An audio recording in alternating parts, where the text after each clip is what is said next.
Bueno, vamos a ver un ejemplo de un caso euclidiano. En este caso euclidiano vamos a trabajar con estos datos que tenemos aquí seleccionados.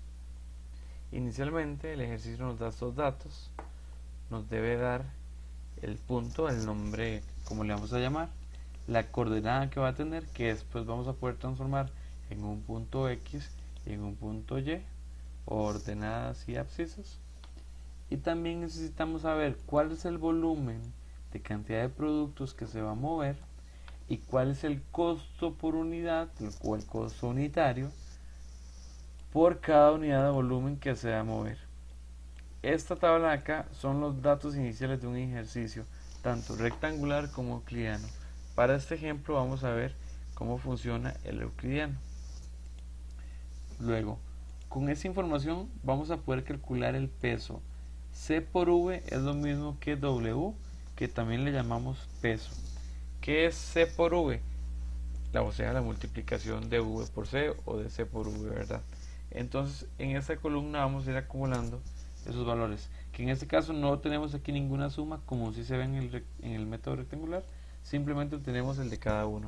Aquí para el punto C1, aquí para el punto C2, para el punto M1, para el punto M2, para el punto M3. Entonces, una vez que tenemos esa tabla de datos, lo primero que tenemos que calcular es una posición inicial.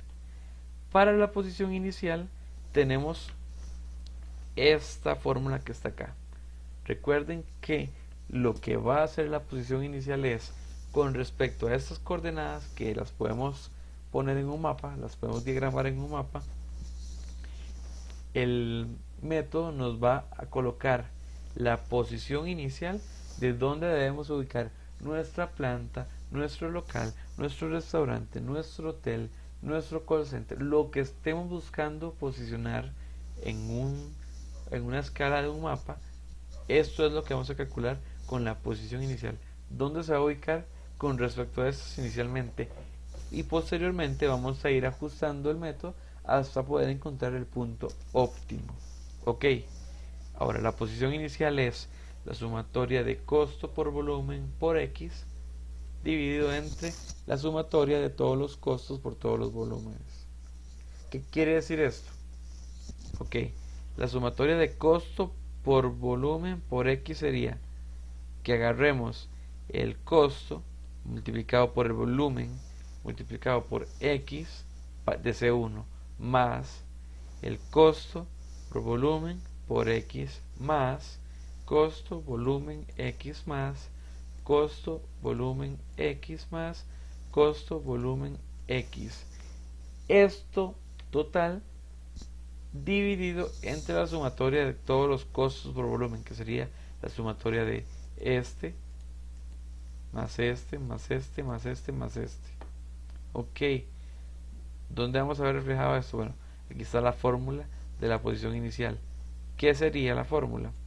La fórmula sería la multiplicación de costo por V, que ya lo tenemos aquí en esta tabla. Aquí está ya un poco resumido, no está hecho aquí C por V por X, sino que nada más ya la multiplicación de C por V por X más, lo vemos aquí, este sería el H3, que es esta celda de acá. Voy a volver acá. El H3, que es esta celda de acá, multiplicado por la posición en X, más el H4 por la posición en X, más H5, H de la columna, ¿verdad? Por la posición en X, H6 por la posición en X y H7 por la posición en X. Esto nos va a ayudar a encontrar, bueno, y dividido entre la sumatoria de todos los pesos, o sea, ya recordemos que C por V le llamamos peso, o que C por V es igual a W, que le llamamos peso. O sea, la sumatoria de todos los pesos, que sería agarrar todos estos datos y sumarlos para conseguir el valor, que en este caso es 86.000. ¿Qué hacemos? Que entonces los vamos a colocar acá con la fórmula y ya obtenemos la posición inicial en X. Nos dice que la posición inicial en X va a ser 46,27 aproximadamente. Ahora, ¿qué vamos a hacer para encontrar la posición inicial en Y? Lo mismo es que vamos a agarrar, si vemos aquí la posición en Y, Lo que varía con respecto a la posición en X es que en vez de multiplicar el peso por X, ahora vamos a multiplicar el peso por Y. La sumatoria de todos los pesos multiplicado por su Y correspondiente. Y al final todo eso lo dividimos, aquí está la división, entre la sumatoria de todos los pesos. Y aquí tenemos la sumatoria de todos los pesos, suma desde H3 hasta H7, que sería la sumatoria de todos los pesos. Y así vamos a encontrar la posición inicial. Ahora, les recuerdo que el factor de escala que estamos utilizando es 1 porque estamos trabajando uno a uno y no vamos a evaluar esto que en realidad es un tema de dibujo técnico. La escala lo que nos dice es que cada centímetro que tengamos en el mapa o cada milímetro, dependiendo de la unidad de medida que estemos trabajando en el mapa, corresponde a un metro, a un kilómetro, a un centímetro, a la unidad de medida a la que queramos llegar. En este caso, el ejercicio no tiene unidades de medida establecidas, se le podría llamar metros o kilómetros. Ahora, el siguiente paso es calcular las distancias euclidianas hasta cada punto a través de la siguiente fórmula y donde entra a participar el factor de escala. Ok, una vez que tenemos la posición inicial, es una posición inicial que es 46 aproximadamente, que queda en el medio probablemente de todas estas coordenadas de las posiciones de C1, C2, M1, M2 y M3.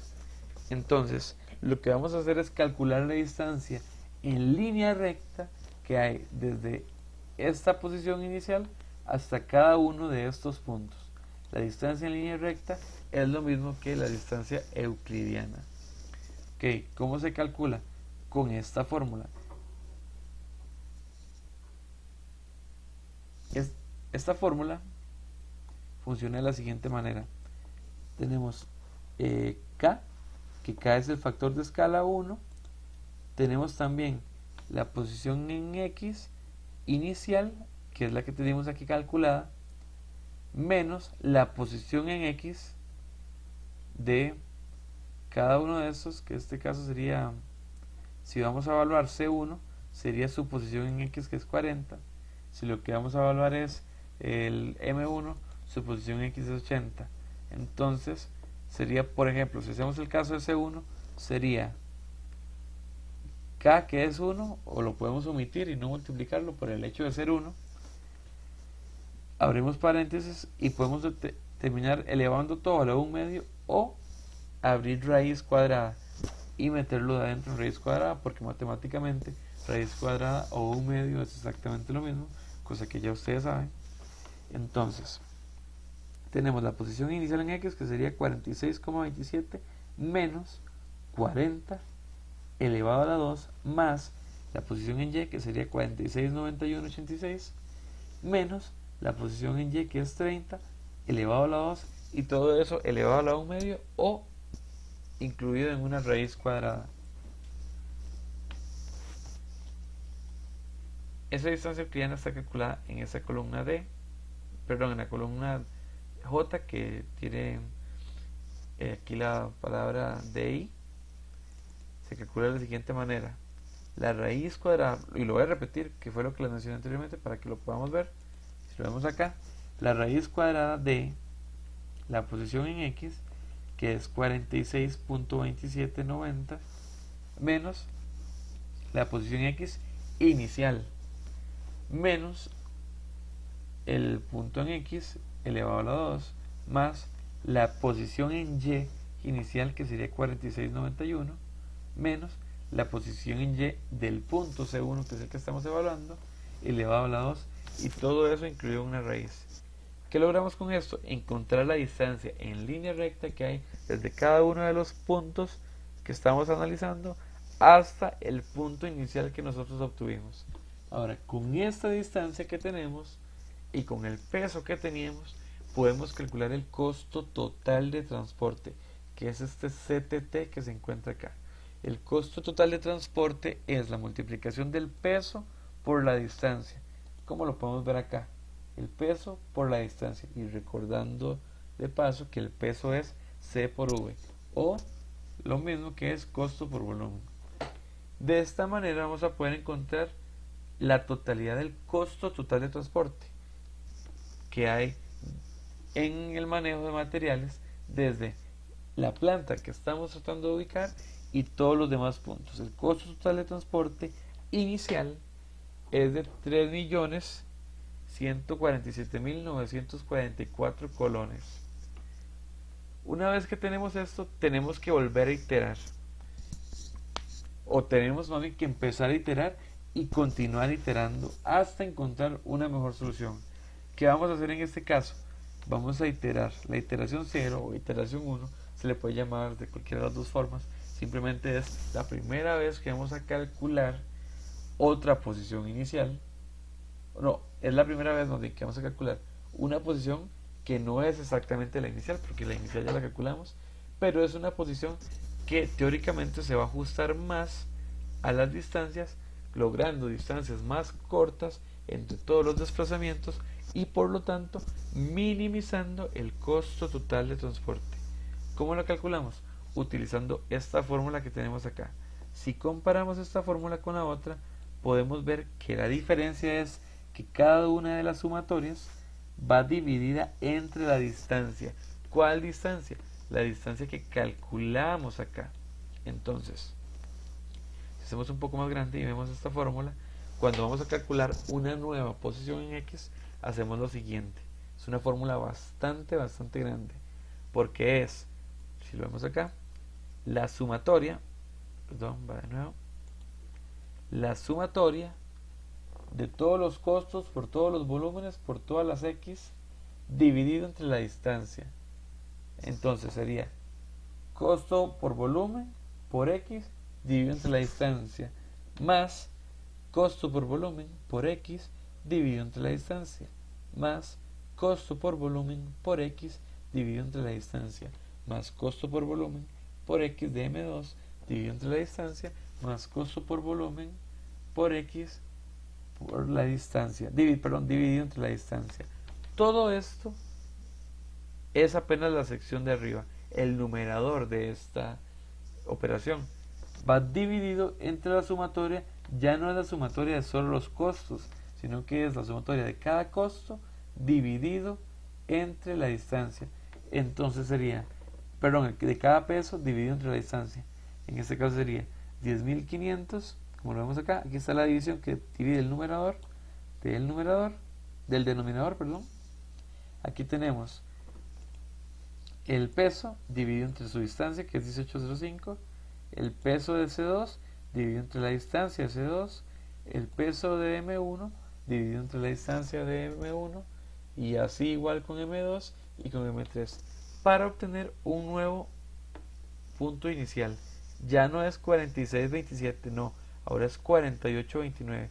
Lo mismo hacemos con Y, que sería la sumatoria, o sea, la suma de todos los pesos por su posición en Y dividido entre la distancia, más el peso por posición en Y dividido entre la distancia del siguiente, y así sucesivamente. Todo esto dividido entre el peso de cada uno dividido entre su distancia, y así para cada uno, hasta encontrar la nueva posición inicial en Y, que es 4800. ¿Qué vamos a hacer después? Calcular las nuevas distancias euclidianas. Con el cálculo de las nuevas distancias euclidianas aplicamos lo mismo.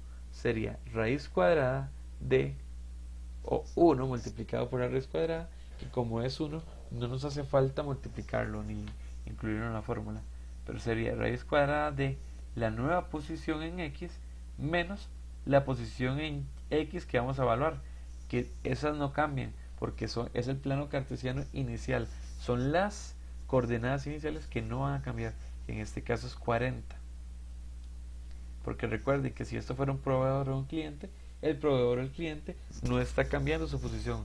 Nosotros estamos haciendo un método para adecuarnos a eso, y lo que más nos convenga en costo total de transporte es ahí donde vamos a ir.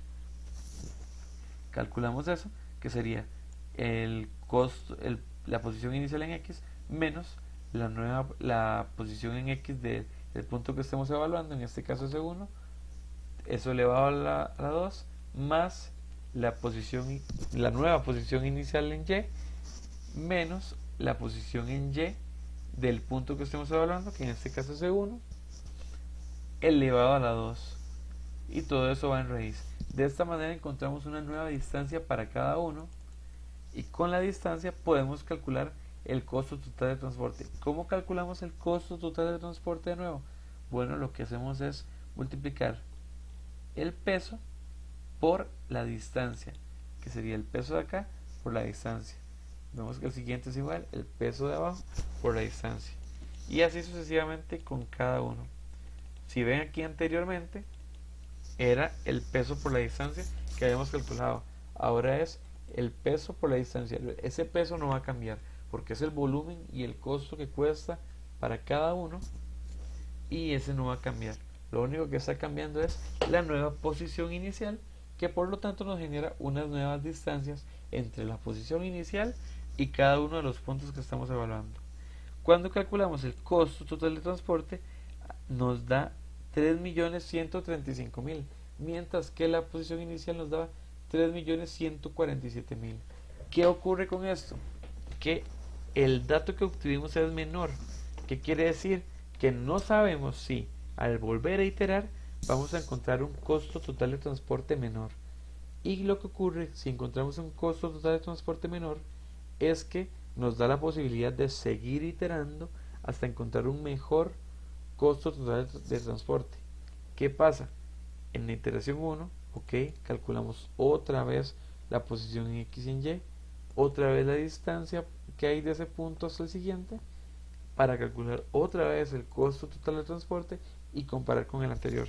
En este caso vemos que el anterior dio 3.135.000, en este 132.000, seguimos iterando, 130.000, iteración 3, 129.000, sigue bajando. ¿Qué ocurriría, por ejemplo, si en este caso nos da el resultado 3.131.000? O sea, nos estamos alejando del punto óptimo. Quiere decir que la respuesta no sería la iteración 3, sino que en ese caso sería la iteración 2, que fue la última que obtuvo el costo total de transporte más bajo. Ahora, seguimos iterando, no es el caso, nos da 3.130.000, aquí 3.129.000, en la iteración 4 3.128.000, en la iteración 5 3.127.000, ya se empieza a disminuir la brecha, 127, lo que está cambiando es que aquí está en 807, aquí en 381. Este ejercicio llega hasta la iteración 7. Sin embargo, no se sabe en cuál iteración se va a lograr el punto óptimo, porque para eso tendríamos que programar, y no es parte de lo que evaluamos en el curso, pero con algún programa lo podríamos hacer. En mi caso, yo cuando era estudiante lo había programado en Python, y de esa manera podíamos encontrar una solución en la iteración 20, en la iteración 100, en la iteración 100, en la iteración que fuese el caso. Sin embargo, el método es muy repetitivo, y con esto van a poder simplificar el paso de encontrar, de localizar una planta industrial en un lugar que nos minimice el costo total de transporte. Recuerde que vimos otros factores importantes a tomar en cuenta a la hora de localizar una planta industrial, un local, un hotel, lo que estemos buscando localizar. Sin embargo, este método nos ayuda para disminuir el costo total de transporte, si es lo que más nos importa a la hora de tomar una decisión de dónde localizarnos. Recuerden también, si la posición en el mapa dice que la planta de agroquímicos que queremos hacer, la mejor posición es la casa presidencial, obviamente no vamos a llegar a decirle al presidente que se vaya porque necesitamos hacer una planta de producción en su lugar. No, sin embargo, debemos contemplar que cercano a ese punto sigue estando bien, por decirlo así. No es óptimo, porque quizás el óptimo es el punto, pero si lo hacemos cercano, significa que igual el costo total de transporte está bastante bajo. Eso para que lo tomemos en cuenta. Y este sería el final del ejercicio. Pueden repasarlo a detalle para que vean cómo se va dando cada iteración con iteración. Chao.